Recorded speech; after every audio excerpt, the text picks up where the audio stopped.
कैलाश पर्वत पर हल्की बर्फ गिर रही थी। चारों ओर शांत वातावरण था और भगवान शिव गहन ध्यान में लीन थे। भी माता पार्वती उनके पास आई। उनके चेहरे पर एक गंभीर चिंता झलक रही थी। शिव ने आंखें खोली और मुस्कुराकर बोले, देवी तुम्हारे मन में कोई प्रश्न चल रहा है, निसंकोच पूछो। पार्वती बोली, स्वामी मैंने पृथ्वी पर देखा है कि जो लोग दूसरों का भला करते हैं, सच्चाई के मार्ग पर चलते हैं, वही सबसे अधिक ठोकरें खाते हैं, और जो दूसरों को कष्ट देते हैं वे सुखी दिखाई देते हैं। ऐसा क्यों? महादेव ने शांत स्वर में उत्तर दिया, देवी जो बाहर दिखता है वह हमेशा सत्य नहीं होता। संसार एक माया है जहाँ हर व्यक्ति अपने कर्मों का फल भोगता है, पर समय अलग अलग होता है। पार्वती ने फिर पूछा, तो क्या सज्जनों के लिए दुख ही भाग्य में लिखा होता है? शिव मुस्कुराए और बोले, नहीं देवी, एक कथा सुनो। एक छोटे से गांव में दो व्यक्ति रहते थे। पहला था धर्मपाल, ईमानदार, दयालु और सच्चा। दूसरा था विक्रम, चालाक, स्वार्थी और छल से भरा। धर्मपाल दिन रात मेहनत करता, लेकिन उसके जीवन में हमेशा संघर्ष रहता। वहीं विक्रम दूसरों को धोखा देकर धन कमाता और ऐशो आराम में जीता। एक दिन दोनों एक संत के पास पहुँचे। विक्रम हंसते हुए बोला, देखो महाराज, मैं गलत काम करता हूँ फिर भी सुखी हूँ,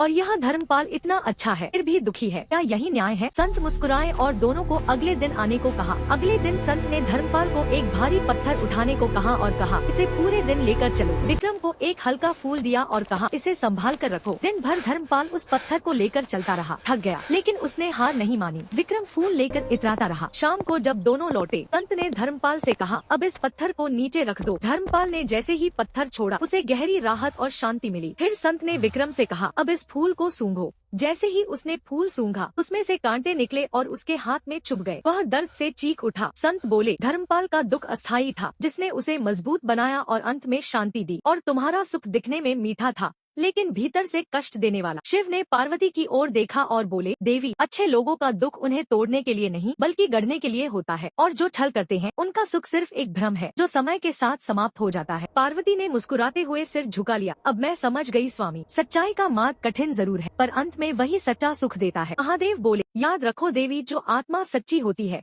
उसे संसार हिला सकता है पर हरा नहीं सकता। यदि आपके जीवन में भी संघर्ष चल रहा है तो घबराइए मत, हो सकता है महादेव आपको और मजबूत बना रहे हो। अगर यह कहानी आपके हृदय को छू गई हो तो लाइक और सब्सक्राइब जरूर करें और कमेंट में लिखें, हर हर महादेव नमः शिवाय।